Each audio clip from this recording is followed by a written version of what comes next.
Hello, everybody, and welcome back to the Get Stuck on Sports TV edition right here on Thumb Coast TV. I'm Brady Beedon. He's Dennis Stuckey. And Dennis, we are firmly into the swing of baseball and softball season. We'll start with baseball this segment, talk softball next. And let's start with a team that's had a pretty nice start, Port Huron Northern, and led by Taylor Falls, who has been just exquisite out there for the Huskies. Well, we knew he was probably their ace pitcher, but what he's provided is a steady bat with power, because I think he hit 3 home runs over the weekend. So he's swinging it well and giving them the production that they need. And I think they've got a lot of nice pieces around him. And I'm going to go with the guy that I think is off to the next best start for them is Owen Hill. Mm-hmm. And again, he's been doing it with the bat and pitching. So they've all been non-conference so far, at least for MAC baseball, non-conference to this point. They're going to get into conference play this week. They open up with Lakeview. They were pretty strong last year.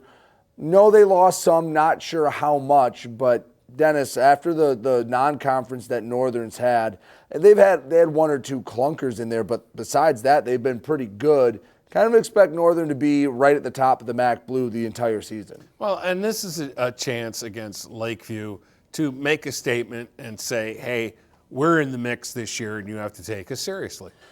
PH on the south side of town, also in the MAC Blue, an interesting start. So they lose 8-0 to Armada to start the season, and then they have a 1-run loss to Marine City, and they split a doubleheader with Yale. And outside of the 8-0 loss to Armada, they've kept the runs down. And that's something that's been an issue for them. Now, again, 4 games is not a huge sample size in baseball, but that's an encouraging number. They're only 1-3 to this point, but I don't mind the start they've had, that maybe they can parlay that and find a way to win a few series here in the Blue. Well, Armada's good. Marine City's looking like they're good. PH has, again, their pitching has, I think, held up pretty good so far. Their offense maybe will warm up a little bit more. And I'm actually encouraged. For a 1-3 start, I'm actually really encouraged with the way the Red Hawks are playing, and I hope they can keep it up because I think it will equate into them getting a few more wins. Well, we'll find out exactly what that means this week. They have a 3-game set against Marysville. Marysville is 0 on the season. They've put up 6 runs so far, and 4 of them came in the first inning of this season. Now, a little bit of context. Game 1 was Grosse Pointe South. They lost to Anchor Bay on Friday. 2 games against Armada that yielded just a single run. So they've been playing good teams. They haven't been losing to any weaklings. But the offense has been hard to come by since they started off hot, and then in the last 20-some innings, they produced 2 runs. They're going to need to find a way to bounce back against PH and dig themselves out of, at least record-wise, an early hole, but they have the clean slate with conference play. So what I'm thinking this week is we'll have some low-scoring 1-2-run ball games. So watch, the first one will be 12-9. Right, so it's kind of an important series for both these sides, that if whoever takes this series, you change your tone a bit about them and forget if someone sweeps. If Marysville sweeps, you go, okay, they were just off to a slow start. And if PH finds a way to win the series, you go, okay, maybe there's something here. Even though they graduated a fair bit of talent, maybe they're taking a step in the right direction. Yeah, and again, we were wondering about the pitching. Joey Gilbert's pitched pretty well for them, and they got a real good start from Teslick over the weekend against Yale. Absolutely. And the other thing that's hard to decipher with all this, and this is going to be true for everyone we talk about, the weather has been putrid. Very few teams, forget about playing a lot of games, have been able to even practice outside. So to try to see what translates from gym batting practice to ground balls wherever they can find it to actual games, maybe not as, don't put as much stock in these early games as you would later in the season. But yeah, that's just a caveat to go with everything we're saying here. Yeah, the big one for me usually is the defense. Like throwing errors while the ball is cold and it's tough to get a grip. The fields aren't in the best condition. But I'm seeing a lot of drop fly balls, and that's something that the weather conditions shouldn't have an issue with. I guess it would be there are some teams out there right now that I'm a little nervous about their defensive play. I guess you could say maybe not in the game, but not getting those reps outside. You can't really hit fly balls in a gym, so maybe just breaking off the rust. But back to what our teams have done. St. Clair, they've only played 3 games. They've been hit with the weather worse than most. They've scored 2 runs this year in 3 games. A 1-0 loss to Notre Dame Prep, pretty good team. A 9-0 loss to Dakota, a top team in Division I, and then a 2-1 win over a solid Fraser team in 8 innings. The pitching has been good. Again, Dakota, they're one of the best teams in the state. Okay, you can lose 9-0 to Dakota, and I'm not going to punish you for that. No. But they've only given up a run to Notre Dame Prep and a run to Fraser. We just need to see some offense come up this week as they take on L'Anse Creuse North in opening of Mac White play. Yeah, they've got to get the bats going, and because they're a team, they don't have to score a bunch of runs. Score 4 or 5 runs, and your pitching is going to win you a lot of games. Yeah, if you can put up a crooked number once and then have a tack-on run here or there, you're going to be in a good spot. But, yeah, they were in a similar spot last year and struggled a bit through Mac White play. Marine City's been off to a really nice start. They start Mac Gold play here. Over the weekend, they got wins over Rogers City and Port Huron Northern. Their only loss this year is a 6-3 decision to Richmond. I expect this Marine City team to be atop the MAC Gold again. Yeah, they've played very well as far as I'm concerned. They're hitting the ball really well. They're pitching really well. I think 6-3 to Richmond was actually a pretty good showing. And I thought before the season started they might be the best team in the Gold. After seeing them play a little bit, I think they are the best team in the Gold. So you can't beat yourself. No, and they have a series against Lakeshore to start this week. You have to, I'm saying you got to sweep this Lakeshore team. They're not bad. I've seen them play before, but Marine City is a better program right now than Lakeshore in baseball. Yeah, agreed. Win all 3 games and set yourself up for success in the MAC Gold. And they've had a lot of contributors early on with Cooper Letzon's off to a great start, Muscat, Van de Viver. These are their leaders, but they've had other people jump on board and do good things for them too. Emmett Hosky's a big one that he had a really nice outing on the bump. He had a nice hitting weekend, including a home run. So, yeah, if you're getting your core guys and then other contributors, you have a pretty deep team. Yeah. So Marine City will be all right. Let's go to the BWAC because we've actually had league play there. The first series was Richmond and Algonac. They split. First game went to Algonac, second game went to Richmond, and Algonac is a team that you talked about defense, might have to clean it up a bit. I think it's a few factors. 1, the weather.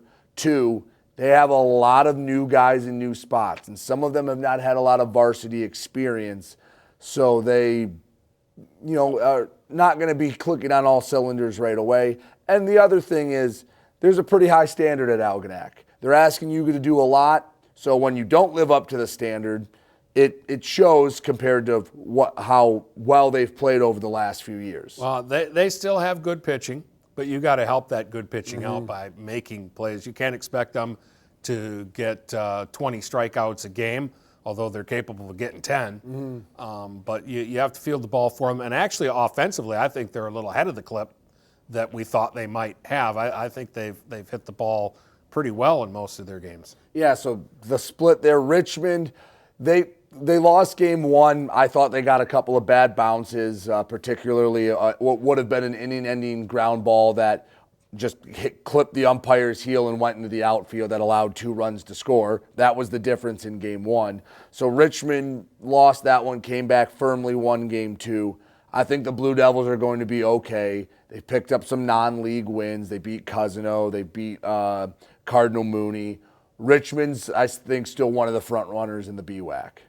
Yeah, Richmond to me has maybe taken an inch lead here on Algonac, but I'm also really impressed with the starts for Armada. I know North Branch had a tough weekend, but those were non-league games, and I don't think they threw any of their top pitching in that. and against Emily City, their pitchers, the Spartans couldn't hit them. Yeah, so let's talk about that. North Branch, one of the teams we expected to contend for a BWAC title. They beat Emily City twice, 11-1 and 5-0. Those games kind of went as expected. So I guess holding pattern for North Branch. They'll play Yale this week, which will give us a much clearer picture. But North Branch, one of the teams that could be in the mix for a BWAC title. Yeah, Yale's a team that I was hoping would get off to a better start than they have. Yale split with Croslex. Croslex not projected to be a top-tier team. Yale, we were hoping maybe not win the BWAC title, but they have a lot of young guys that they're very excited about. And this split puts them a little behind the 8 ball with Croslex. Yeah, and Croslex may be better than we thought because they had a good weekend too. They went off the Yale split and won a couple of non-league games over the weekend, and they've been hitting better and pitching a lot better than maybe we thought they had. And so they're an interesting team. There's kind of a big jumble, and it hasn't all sorted itself out yet, other than we know that Richmond and Algonac are good. We think Armada might be good as well. And we think North Branch will be good too. Armada swept Almont. That's a big one. Almont's a team we expect that can knock off any team on any given day. So getting that sweep against Almont puts Armada a step ahead. They have a big series coming up with Richmond this week.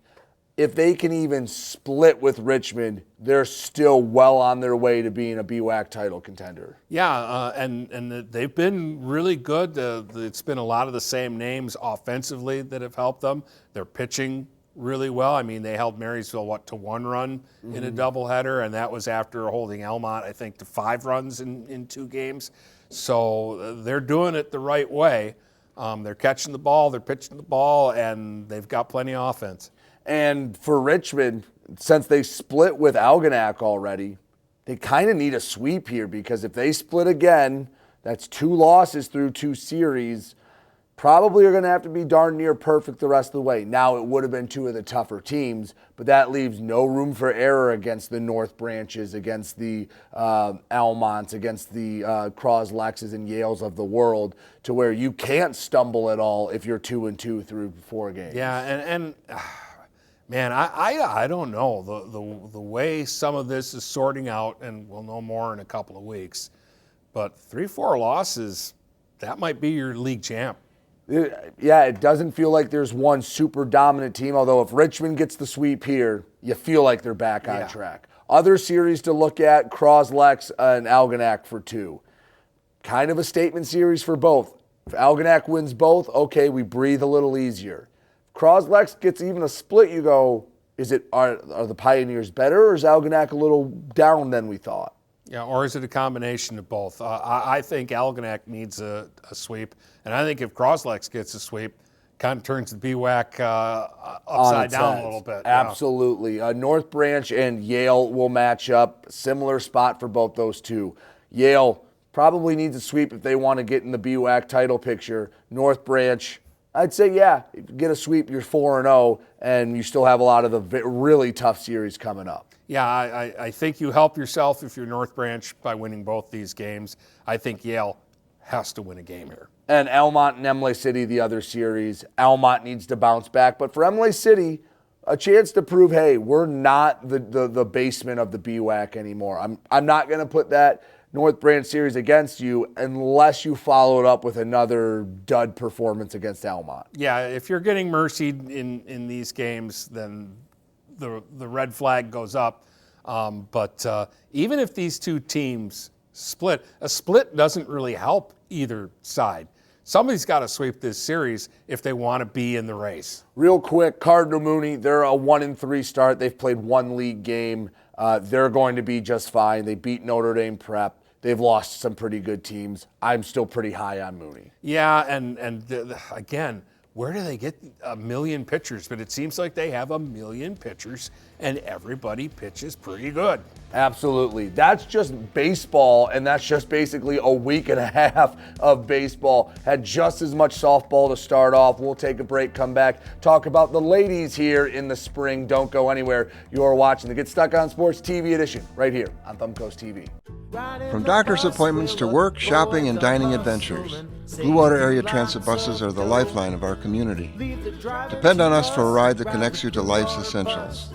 Blue Water Area Transit. Ride the wave. Riding the bus will avoid the hustle and save you lots of dough. Road rage, don't chance it. Ride Blue Water Transit everywhere you go. Welcome back to the Get Stuck on Sports TV edition right here on Thumbcoast TV. Brady, Beedon, Dennis Stuckey. Dennis, we just talked baseball. There's just as much softball to go over. You saw a lot of it. Let's go the same order. Let's start Port Huron Northern. They have had a they haven't played a lot early. They've put up runs, but some young players are contributing. As we start to get into MAC Blue play for them, we expect Northern to be a pretty solid team. They lost to Romeo, was it 16 or 13 to 10 or something? Yeah, a high-scoring affair. High-scoring game. But they took care of business otherwise against New Haven in their league opener. Hoping we can get a little more on the Huskies because they've been canceled a lot in the last week. Yeah, I'll see them later in the week against Algonac. I see Algonac a couple times in non-league play this week in some interesting games. But we know Northern can hit. We're hopeful that the pitching is going to get stronger and stronger. And I'm really excited and interested to see Adeline Jones play because everybody's telling us great things about her. Yes. She's one of the few young players that are going to help boost her very veteran core for that team. PH softball off to a nice start. They took care of Roseville and they took care of Lanphier as they should have. Romeo also clipped them 11-0. Although of the 11 runs, I only think 3 were earned. Yeah, I'm not concerned with PH. I'm actually very encouraged with the pitching that PH has gotten because it's been from 2 different pitchers who have pitched lights out for them so far. And they moved down to the Gold, and we expected them to be one of the top teams in the Gold. As the season goes along, I hope to see them continue to improve. I'm going to hold off on that Romeo game because I know they can hit, and it was just a bad day in the field for PH. So they didn't hit as much, but the pitching has been what's been a struggle point for them. So to get what they've had early, I very much like. Yeah. I'm going to skip Marysville for a minute because I know it's going to take a while to talk about them, but them and St. Clair have been off to great starts. St. Clair hasn't played as much recently, but they have been beating up some pretty good teams around it. I think St. Clair was almost, I don't want to say carry over momentum because I don't think you can carry over momentum from 10 months ago with a lot of new players, but this team has picked up where they've left off for sure. Well, and the right people are off to a good start. Like Treat has been hitting the snot out of the ball, and Schneider has been good for them. And they're getting good pitching. McFarland has been really good for them. And she's one of the ones that you do hope you get some carryover because she won a big playoff game for them a year ago. And you're kind of hoping that and she pitched a better second half last year, then gets a big playoff win, and you're hoping that carries into this season, and so far it has. Pickle Hop is a name that we've said a lot too, both in the field and the circle. Yeah, she's pitching. She did not pitch well last year the few times they used her, and she's been lights out so far this year. So it's been a great start for St. Clair. Marine City has only played a couple of double headers. They've split them. Marine City's a young team. You got to see them. What were your early thoughts on the Mariners? Well, I really like Reese Atkinson. I think Mackey will be all right for them. I'm a little nervous about their depth pitching-wise and who else is going to hit for them, although the doubleheader I saw against Armada, I thought Terhune swung the bat really well for them, and I thought Kettlehut had a good swing from the left side of the plate. All right, let's talk Marysville because they are, 7-0 to start the season, and you've seen at least 4 of their games. And they're 7-0, and they've scored just under 90 runs. They've hit like 12 home runs already this year. And Mackenzie Tremp and Kendall Quain are just rocking the ball. Plus, they have Ryan Quain and Addie Vaggie, who aren't particularly off to slow starts either. No, but they're I think not. they have the four headline. players that have driven in at least 10 runs this year. They have been as impressive as any team has been to start the season. St. Clair's had a nice start. Richmond, they've only played 4 games, but we know what they are. But Marysville has been stealing the headlines. And another team that actually had to replace a little more than you might think. I mean, with names like Wolters, Nagin, Schiller, all graduate. That's their infield. Yeah. That was basically their whole infield. They've turned it over, and they haven't missed a beat. Well, Tremp is a really good shortstop, and she hits. At least when I'm there, she hits. She's hit 5 home runs, and I've only seen 3 games. And she drove in 9 runs against Imlay City in the doubleheader. They got to the point where she had 4 hits, all home runs, and they just intentionally walked her a couple of times after that because they'd had enough of walking the ball going to the parking lot. And Quain is off to a great start. Clara Moore pitched the first game against Imlay City over the weekend and struck out 9, and most people consider her the number 2 or number 3 in that rotation that they use. So the Vikings, I'm starting to get the feel, it's early still, but I'm starting to get the feel that they're pretty good. Absolutely. Let's go to the BWAC. You saw a doubleheader, Richmond and Algonac. Actually, with the only BWAC doubleheader that got played because last Thursday was so rotten. A lot of it got pushed to later in the season. But Algonac and Richmond did play, and yeah, Richmond's pretty darn good. Well, Shoeboy was Shoeboy. They hadn't been outside, but I think they said they had like a half hour outside to shag fly balls one day, and everything else has been in the gym. And they come outside on a cold day, and they sweep 2. And Shoeboy pitches 15 innings and strikes out 32. Thanks for coming, Algonac. And Algonac's got a good lineup. Yeah, and Algonac, again, they lose those 2, and that puts them well behind the 8 ball in league play. But Richmond, I mean, their lineup was even a little better than you might have thought it was going to be. Yeah, well, up and down, they're pretty solid. There is a little pop. McKiernan is somebody I'm going to keep an eye on this year. She hit a bomb opposite field for a home run against Algonac. And we know names like Stafford and Bambrick and Hildreth, and they're all off to a great start, and all they do is hit line drives. And guess who's hitting cleanup for them this year? Katie Shoeboy. And guess who's had a couple of doubles and a triple already this season? Katie Shoeboy, so she's helping her own cause. Because that's what they need is her who wasn't necessarily a pitcher only, but she would hit, but wouldn't. They'd batter lower in the order. Yeah. And wasn't anything sensational. Yeah, now hitting cleanup, that's what they need, another bat in that middle of that lineup. yeah, so Richmond looks pretty good on an early sample. So with Richmond sweeping Algonac, it's going to be tough for Algonac to win a BWAC title because in the last 10 years, only twice has the BWAC champion had 2 losses. Yeah. It's usually up top, and with Richmond getting that sweep and arguably their biggest competition, I don't see a way they drop 2+ games the rest of the year. I just don't. We'll see, but the thing is for Algonac is they kind of put themselves in a position where they got to maybe win out or lose only 1 more game the rest of the year to have hope, because could Imlay City get a split? Yeah. Are there other teams in the BWAC that might surprise us? Yeah, but I don't think anybody's going to sweep Richmond. No, and there have been teams that have had very little action. Like Almont softball hasn't played at all. We have no idea what they are. You've seen Imlay City. You saw them against Marysville. That's a team that you expect to be a top half team in this league. I think they're going to be all right. Schreiber certainly hit the snot out of the ball against Marysville, and I thought she pitched pretty good too.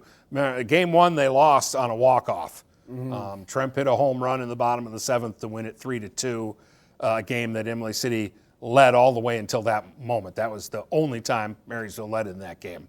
And then in Game 2, Imlay City started some younger pitchers to see what they had there. Well, that Marysville lineup is tough to navigate, and Marysville jumped out to a big lead and kind of coasted to an 11-5 lead. But again, Schreiber came in later in the game and kind of calmed things down.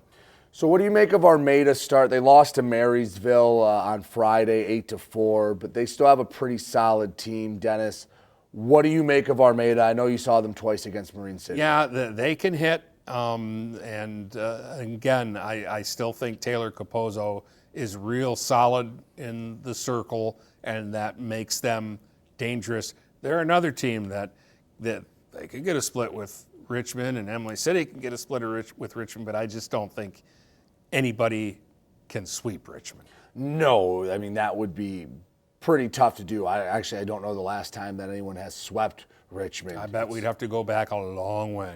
Maybe Algonac got them once when they were really rocking and rolling, but that might even be a stretch. But those are probably the two other top competitors. Croslex hasn't played a league doubleheader. They split with Marine City. They had a nice win in game one, and then game two it fell apart. Not sure what we're going to have with Croslex. North Branch has only played one game, and they tied in 8 innings with Oxford. But I was encouraged. Cobb struck out 15, and because pitching was going to be my biggest question, if she can pitch like that, maybe North Branch will be a lot better. And remember, that was a semifinal team last year, and the reason we weren't real high on them this year was because they lost their pitcher. Well, if Cobb is going to step in, those are Deshetsky-like numbers. Right, and yeah, that's pretty darn good. Yale got 2 wins. They finally got their season going against Brown City. I'm not going to go in and get the pom-poms out and start going crazy for 2 wins over Brown City, but they did what they were supposed to do and got 2 convincing wins and put up 17 runs in the doubleheader. Yeah, and I'm excited because they only gave up 5 runs, and I think Aguanaga is a pretty solid pitcher, and up and down their lineup, they hit. Yes, absolutely. So Yale's another team that you expect to take a step forward. So, Dennis, anything else with softball that you saw through the first week that you're excited for? I know a lot of the same series that we have in baseball, we have in softball. Like Richmond Armada is going to be an interesting one. If Richmond sweeps that, they're probably earmarked for a league title. Yeah. And I'm excited because today I get to see Algonac St. Clair. I want to see how Algonac bounces back from getting swept by Richmond in a big series. And I just want to see St. Clair. I want to get my eyes on that team and see what they're like. Algonac takes on Croslex in the league play to start. You have, I mentioned Armada Richmond, Almont, and Emily City, which softball-wise could be interesting because we've kind of just went with Almont so I don't know far. With Almont, but I had thought Bunch had graduated, and no, she's still she was back on the roster, and that gives them at least one legitimate pitcher.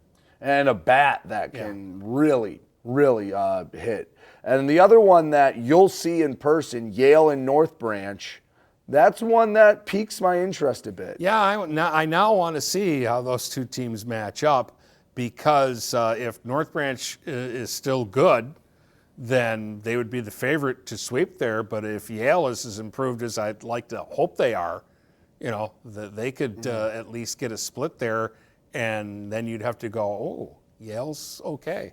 One other game that's happening early in the week, at least, that could really solidify a strong start, Marysville goes to Anchor Bay.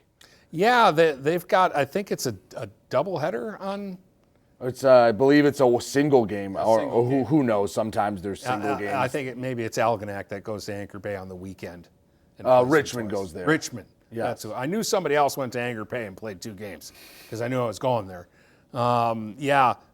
Real interested here to see how Marysville. If Marysville gets a win against Anchor Bay, then I'm really buying more stock before it gets too expensive. Then you're pushing the chips to the middle of the table going, I know I've got it. Kind of all in on Marysville if they beat Anchor Bay. And I'm not too heartbroken that the St. Clair-Marysville game was postponed till it's warmer out because that's a game that's going to kind of be must-watch softball. Yeah, I think so, yeah. That's going to be a game where it's like, hey, if you're just going to go out to one game this year, those should be 2 teams competing for the top of the MAC White. Absolutely. All right, that'll do it for this week's episode of the Get Stuck on Sports TV edition. Hopefully the weather stays strong and sunny and not too wet out there, and we'll have more for you next week. For Dennis Stuckey, I'm Brady Beedon. You've been watching the Get Stuck on Sports TV edition right here on Thumbcoast TV.